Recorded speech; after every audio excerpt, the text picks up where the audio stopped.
Hey everyone, my name is Sam. Thanks. Whoops. I'm so sorry, did I just scare you? Hi everyone, my name is Sam. Thanks for checking out this video. If you get to the end and liked it, then subscribe, bell notification, give the video a thumbs up. We are doing TBR. Honestly, I just really want to get this TBR video done and then like edited and put out because like, I don't know. I think just things have been like changing just a lot like in my schedule this past few weeks that like my TBR has changed several times. So I think it's static. Also, I have a stuffy nose if you can't tell. April, I was planning on doing a weekend trip somewhere, but that's gotten pushed to May. And April we have Easter long weekend, I think. Yes, Easter long weekend. So I have Friday and Monday off, so I'll have a 4-day weekend. So I think I can get a good amount of reading done. So I try to keep that in mind with picking books that are a little bit thicker, I guess. Yeah, these are the books that I plan on getting to this month. And for the past few months, I have been getting through my TBR basically before the end of the month, and then I've been adding in books, which is fine. So one thing I'm thinking about putting on my like year-long reading challenge for myself for next year is to pick up a book in a series you've been meaning to start. So you know, picking up I don't know, like series that like maybe I'm already halfway through or whatever. No, series that like maybe they came out when I was in undergrad or grad school when I wasn't doing pleasure reading, or maybe you know they were big middle grade books when I was just coming out of middle grade or whatever it may be. Because I always seem to find these books where I'm like, how did I never hear about this book? Like it's everywhere. And honestly, the inspiration for that is Sabriel by Garth Nix. I have never heard of this book until like 2 years ago somehow. It's giantly popular series based on Goodreads, and they are doing a new spin-off in this series for one of the characters' parents or something along that line. So I'm finally gonna give Sabriel a shot.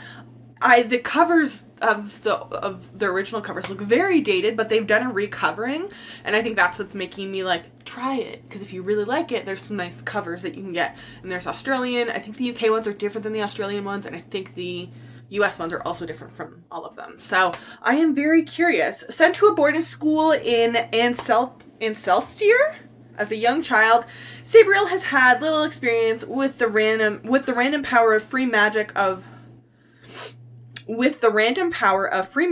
or the dead, who refuse to stay dead in the Old Kingdom. But during her final semester, her father, the Abhorsen, goes missing, and Sabriel knows she must enter the Old Kingdom to find him. With Sabriel, the first installment of the Abhorsen series. I thought it was called the Old Kingdom series now. But yeah, so I'm very curious about this. YA fantasies haven't been hitting the same for me the last, like, I don't know, 1.5 to 2 years. But I seem to be able to find these nice handful as I'm reading through them. These handful that are really well written, or that even if they are traditional in like a lot of the tropes or the structure that they use, that it's just like maybe hits a bit of nostalgia for me, whatever the case may be. So I'm really, really hopeful about this series because I've heard nothing but pure praise from people, and people who are emotionally attached to it from, you know, they grew up on this book. So I'm really curious about this. It's probably honestly going to be the first book I pick up this week, the first weekend in April. I am going to be reading Bright Raven Skies by Christina Perez. This is the last book, sadly, to the Sweet Black Waves trilogy. If you haven't read this series, just please at least give the first book a shot. The covers were a bit of a turnoff for me originally the first time I saw them, but like literally don't care. The first book was so good. It was so freaking good. Tristan and Isolde retelling series with a little bit of paranormal stuff that gets mixed in, and then some fantasy. And I am just assuming this is gonna hurt because each book has hurt a little bit more than the one before it. And I just really, really freaking excited for this series to be done so I know how it ends, because it's like, honestly, it's a bit of a depressing series, but it's a good series if you understand what I'm saying. So I am just, I don't even know, like, I don't think I actually ever read the summary, and I don't think I really want to. Like, I know what happens in books 1 and 2. Is a Tristan and Isolde retelling. There was like an attempted invasion and then pirate fold thing in the ocean. And that's how book 2 ended. So I'm very curious to see what happens here. With the romance, but honestly just the whole whole world. In my rereading of the Shadow and Bone trilogy, I did a reread of Six of Crows. I think it was late last year, so I'm not going to reread that one. That's very fresh in my mind anyways, for the show, which is coming out April 23rd. I literally took the day off work so I can just binge it that day. But in my rereading, I don't know why, I think it was the third or fourth time I've read that series. I don't know why I didn't appreciate Nikolai the first time I was reading it. Like, I feel like he has a lot of the characteristics that I would like when I was reading, but I don't know if it was just, like, I was so tied up in, like, whatever the hell was happening between Darkling versus Mal and all that shit, but I really underappreciated him as a character. I know he's not going to be in the series, the TV show, at least the first season. Though I have a feeling they'll probably bring him in season 2. If they don't bring him in season 2, I don't think they're going to bring him in at all. Which I don't think they would do because he is such a popular character. But book 3, Rule of Wolves, is coming out this month. So I plan on reading King of Scars, which is the first book of Nikolai's series. I will also read Rule of Wolves. So, wait, did I even say? Yeah. Bright Raven Skies will be for this month the book to read, and that falls under finish one series a month. King of Scars is going to fit my monthly goal for reading one book that you've owned for 12 plus months. I think this is just over 12 months. I got it right when it came out last year. And then I remember people were like, she said she didn't know when she was going to write the next book. And I was like, oh, I don't want to deal with that, so I'll wait. And then Rule of Wolves is coming out. So I have that pre-ordered. It is already at my bookstore, but they're not letting me pick it up until release day, which I guess it'll be the Tuesday when this video goes up. So I'll go get the book that day, and I'll be reading both the books. And that will be, the Rule of Wolves book is read a book that's been released or you've bought within the last 60 days. So I will be reading this, and then Rule of Wolves, and I'll be completely caught up on Shadow and Bone, Grisha stuff. So this is a weird one. I looked at the arcs, and this month, actually, one of the reasons my TBR changed a few times. Last month, people informed me after I posted my TBR video that Bridget Collins is a TERF. Great! So my interest in reading her next book, which came out, just like steep dive. And I looked on Twitter after someone mentioned it. Thank you to whoever mentioned that. I was not aware. And so my interest in reading that book just plummeted. And then everything happened with Jessica Cluess this past month, where she like went on this like weirdly aggressive rant about classics, like being really overly aggressive to a woman of color, talking about it. And then my interest in like House of Dragons just down. And then I looked at my arcs, and I just, nothing was piquing my interest. They're all relatively older arcs too, so like, it's not like a release date is coming up. But this month I found out Libro has an audiobook program. I think it's called like Audiobook Complimentary Copy, something like that, ALC, something like that on Libro. And you have to apply for it, and I got into it as a librarian, which is pretty awesome. And so they give you a catalog each month that you can borrow. You can pick whichever books you want from it, and you just have that month to pick them, but you don't have to read them right away, so they don't archive themselves, I don't think, the way that like NetGalley does or anything. And just nothing has popped up on NetGalley or Idolize that I've wanted to request, but the audiobook for Firekeeper's Daughter was on there, so I grabbed that. So I'm going to be reading this as like reading an arc through Libro, but I also picked up a physical copy because this is beautiful. It's also fantastic. It got picked. I hate that they put the stickers on like they print it into the cover. So it was Reese's YA Book Club pick for, I think it's April, and it hit New York Times bestsellers spot #1. I have never, I don't know if it's the first time, but I've never seen an Indigenous author at the top of YA New York Times bestsellers. There may be the odd one, maybe like Alexi Sherman has hit like the kids or the adult one, but he's a whole problematic being on himself now, so it's pretty rare. I think Rebecca Roanhorse might have hit with Star Wars, maybe, but I think that's kind of it. So I am so incredibly interested in this. This is a debut work from an Indigenous author, and I think it's Sault Ste. Marie Tribe, Chippewa Indians. She writes about her Ojibwe community in Michigan's Upper Peninsula. I am so curious about this. It's been pitched all over the place as like Indigenous Nancy Drew, Indigenous Veronica Mars. I just know the main character is biracial, which is something that I hear a lot of issues in our Indigenous communities about people trying to find their balance when they don't belong in either the indigenous world or in the white world. And I guess it really depends, I guess, on your physical appearance too in those situations, because you can be white passing or non-white passing, whatever the situation may be. And her community, the main character's community, is dealing with, I believe it is drug and or murder issues. So it's supposed to be this big mystery. And I am so freaking curious about this. So curious about this. This had nothing but pure praise. I don't think I've heard a single criticism of it from any reviewer or author or anything like that. So I am very excited about this, and I hope I like it because I believe there's a sequel, and I have a hard time believing they won't give her another book contract after this sold so well. So I am so excited for Firekeeper's Daughter. The book this month that I am reading to fill my reading one novella or graphic novel a month is The Burning Roses by S.L. Huang. I just realized I read all of the novellas I read are from authors of color, it seems. I believe it's supposed to be like a loose or fun something retelling of Red Riding Hood. And I remember being interested in it when I saw the cover. And then I hadn't seen it in any bookstore since, so I don't know what happened. So I grabbed this from the library. Then for my month's reading a book from my Audible back catalog, which in the future I'm going to start including Libro and Chirp in that, not just Audible, because I use all the services. And very quickly, especially when there's sales, my Chirp and my Libro get out of hand. So, that's a note. I plan on trying When the Sky Fell in Splendor by Emily Henry. So I haven't read her beach read book yet, though I do own it. I did read her book with, who was the author she did it with? Hello Girls, the Thelma and Louise retelling. I remember I read an arc of that. Was it Brittany Cavallaro? It was probably Brittany Cavallaro, I think. But yeah, this is like supposed to be like a contemporary sci-fi. Almost everyone in the small town of Splendor, Ohio was affected when the local steel mill exploded.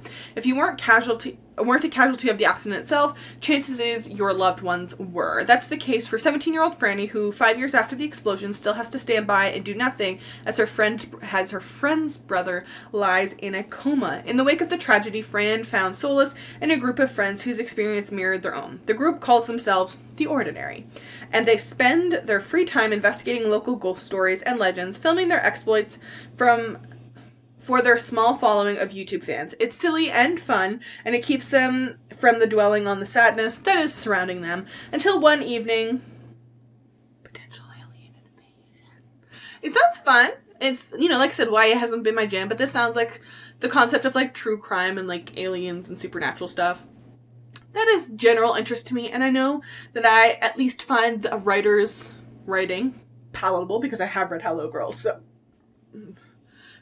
so I am very curious about this one. I feel like the concept of like UFOs in the contemporary setting isn't done a ton in YA, and I'm not quite sure why. Like, we'll go full-blown sci-fi space opera, but like, or like dystopian-y stuff, but like never like all those stories that people have, whether they think they're real or not, about like alien landings, interactions with aliens, all that stuff in our world. I just feel like that's a gap in publishing. So this will be something that I'll see if it's worth it. I plan on reading A Tip for the Hangman by Allison Epstein. This is one I've been watching for quite a while now. My coworker read it and said it was actually pretty good, and I didn't realize until after, when I like looked stuff up, that there's queer rap in the book as well, which is awesome. I am very curious. This is going to be the book that I read this month for new to me author.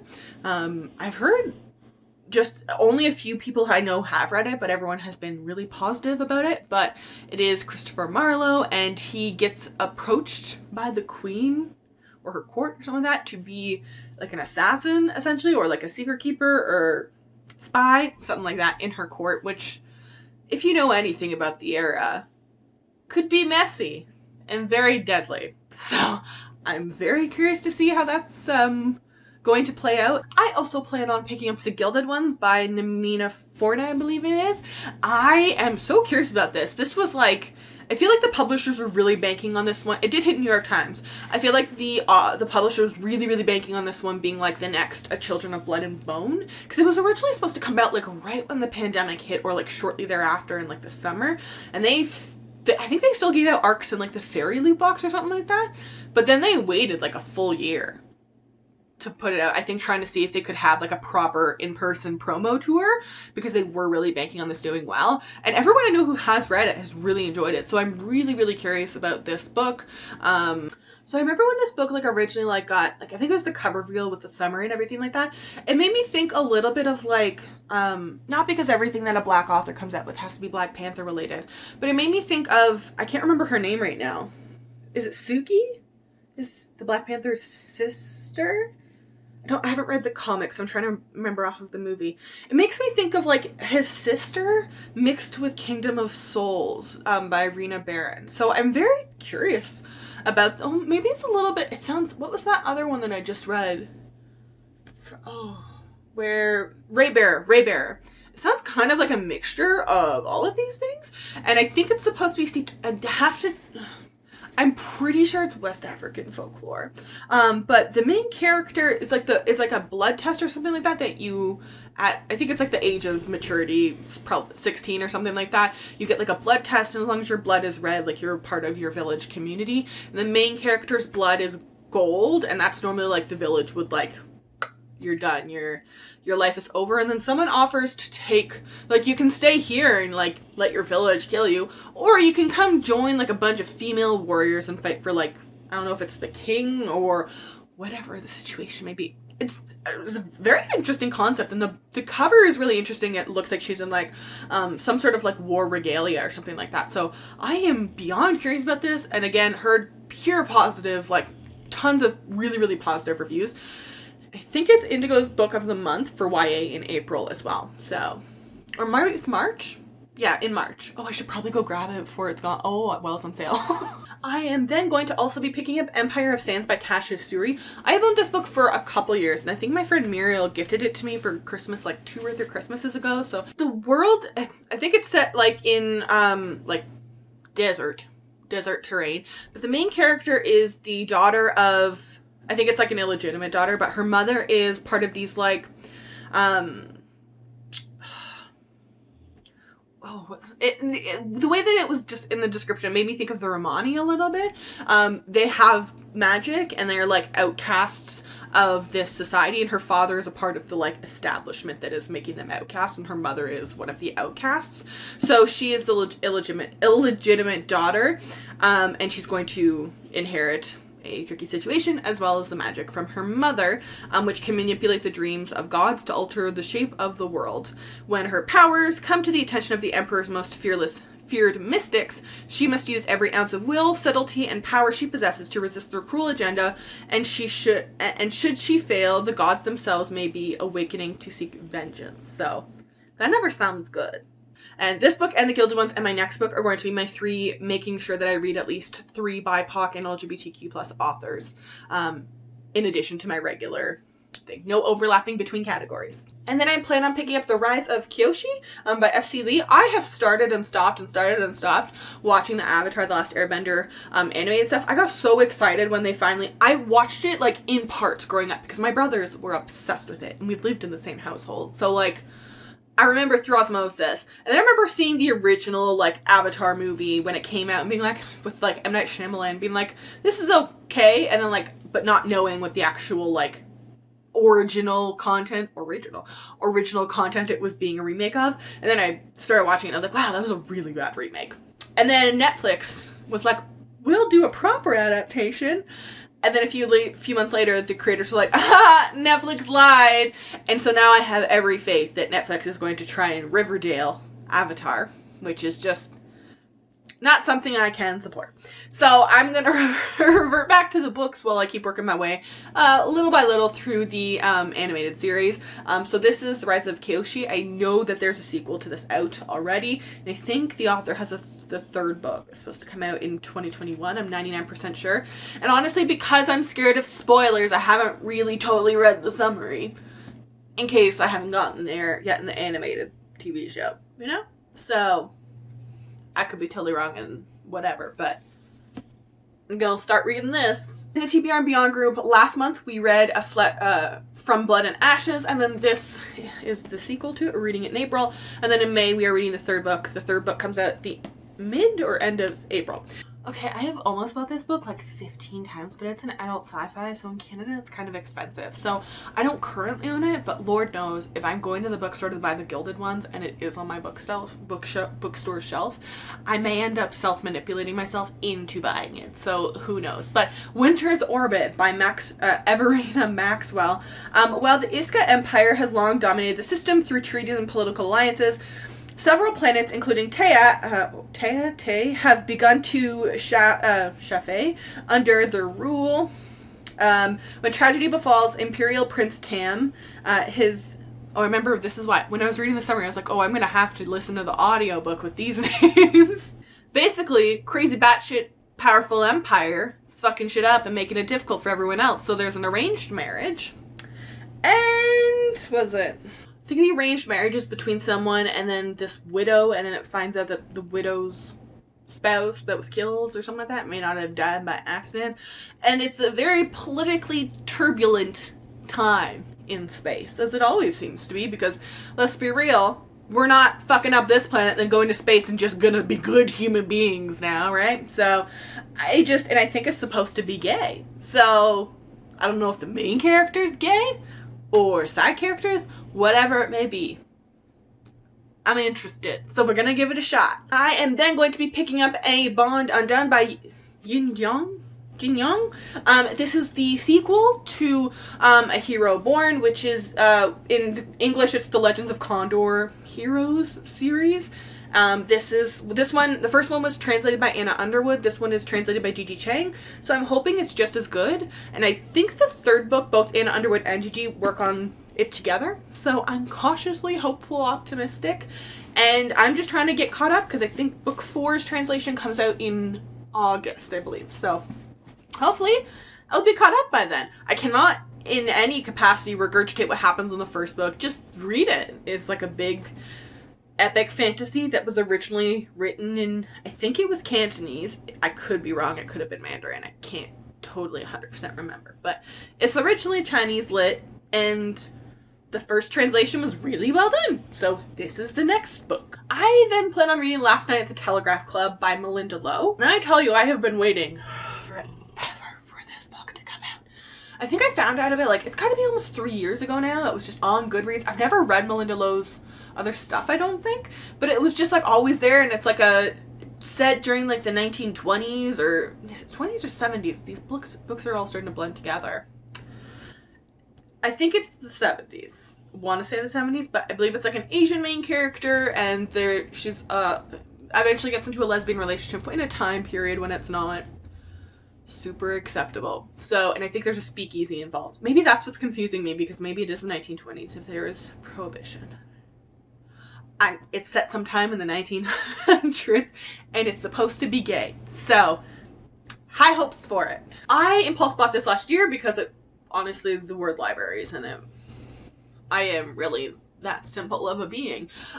So this is actually picked in the TBR Beyond group. Once in a while we're going to be doing, or maybe it's once a month, I don't know, I'm not in charge of it, doing some adult reads, because there's a lot of books that even if you read YA, they're going to self-appeal, or that they're maybe in the adult, but they're more because of whatever they talk about or their plots or whatever, they may appeal more to the average YA reader, whatever the case may be. So we voted, and this is the book by and far that everyone wanted. Between Life and Death, there's the library. When Nora Seed finds herself in the Midnight Library, she has a chance to make things right. Up until now, her life has been full misery and regret. She feels that she has let everyone down, including herself, but things are about to change. The books of the Midnight Library enable Nora to live as if she had done things differently. With the help of an old friend, she can now undo everything, every one of her regrets, as she tries to work out the perfect life, but things aren't always what she imagined they'd be, and soon her choices place the library and herself in extreme danger. Sounds like kind of a little bit, but not really, what's A.J. Hackworth's series called? With the library books. The Library of Hell? That's not the name. The Library of the Unwritten. That's what it is. So, I'm very curious about this one. Another one that I feel like I waited like 2 years for this book, and I'm pretty sure it was because it came out in the UK a while ago and like won some awards and whatever, and then it took forever to come out in North America, but it finally came out. So, 1,000 Ships by Natalie Haynes. This is supposed to be, I think it's like a feminist retelling Iliad Odyssey, and I think it's just like, it switches like POVs kind of throughout, and I don't want to say anthology, but like, maybe they are kind of all intertwined. You know what I mean. But I haven't read anything set in this, the Trojan War, Greek, all that shit in a long time. And honestly, whenever I say I want it, people just recommend me Madeline with Circe. I tried Song of Achilles and I hated. I did not like that book, even remotely. I don't know what I'm missing. I've tried. I don't like her stuff. I find it incredibly boring. And then I tried Mistress of Rome, which, from Kate Quinn. But another one, I just don't seem to like Kate Quinn's stuff. I've tried several of her books. Just can't enjoy them. So, like, I want Trojan War era, classical era, female point of view. And that just, I don't know. Anyways, so hopefully this will fill that need thing. Then I'm going to be reading Namesake by Adrienne Young. I thought this was the end of the series, but they just announced that there's going to be another book in this world, at least. I don't know if it's like a spin-off or what, the legacy of something. They released the cover for it. Anyways, yeah, this is the sequel to Fable. Fable has a not wonky, is it? It's just an ending that I wasn't totally expecting. Welcome to the world that made dangerous by the sea and by those who wish to profit from it, where a girl must find her place and her family while trying to survive in a world built for men, and a father who makes some questionable choices in the first book. Yeah, so with the Marigold ship free from her father, Fable and the rest of the crew were set to start over. The freedom is short-lived when Fable becomes a pawn in a notorious thug scheme. So, see where this goes. Then I'm going to be reading This Madness Lies. Oh my god, I don't even remember who did the editing of this book anymore. Was it Dahlia Alder? It is an anthology of Shakespeare retellings, and I hated basically everything I had to read in high school and university. And honestly, even the Shakespeare stuff. In grade 9, I had Romeo and Juliet. Grade 10 was Macbeth. Grade 11 was Hamlet. And then grade 12 was King Lear. And then I had to read King Lear like 3 more times in university in different courses, which is fucking ridiculous.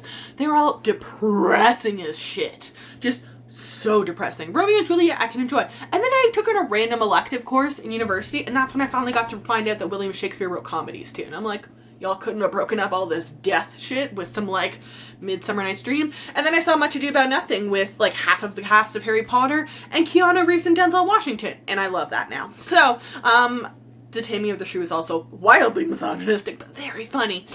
So I just enjoy Shakespeare retellings for the most part. Oh yeah, and then there's Speak Easy, Speak Love, which is a really good Shakespeare retelling. I just don't feel like we get a ton of Shakespeare retellings, so... or at least beyond Romeo and Juliet. So this will be fun, and hopefully I will like at least one of the stories in here. And then the last one that I plan on picking up is The Bone Maker by Sarah Beth Durst. Honestly, can't remember what the summary is. I just read basically anything that Sarah Beth Durst has come out with. Since I discovered her, I still have to go through her back catalog, but I really like the Queens of Renthia series. I really like Race to the Sun. I feel like that was a pretty underrated good book with a main female character who's an adult, whose entire plot is not just falling in love as an adult. It's quite refreshing. Sad to say, but refreshing. Anyways, The Bone Maker. Honestly, just interested because the cover looks really cool and the author. And then, honestly, if I can finish all those, I'm going to focus on my non-middle grade ones because May is middle grade May. We always do a bunch of middle grade reads in the TBR and Beyond group, so my May is jam-packed with a bunch of middle grade fiction, and so I will start working my way through my millions of other YA and adult books, if that comes to happen. I will list all of these books on a Goodreads shelf, and I will list that Goodreads shelf down below, along with all of my social media. If you follow me, I will follow you back. Let me know what you plan on reading this month, and if you've read any of these, what your thoughts were. Stay safe. Keep washing your hands, wear a mask, get your vaccine if you have the opportunity. I am still beyond fucking jealous because it doesn't seem that Canada is getting any vaccines. I don't know if the US is hoarding all of the ones that are being produced, which honestly, now that I say that out loud, that is probably what is happening. Just fucking get it. Because I really want one and I can't, so I'm living through you. Black Lives Matter, stop attacking Asian people. The fact that we're having to say that out loud is just beyond fucking me. And, Let's discuss more that the fact that the entire chain of supply to, like, all of the West was dismantled because a big boat in the Middle East got hit with a gust of wind.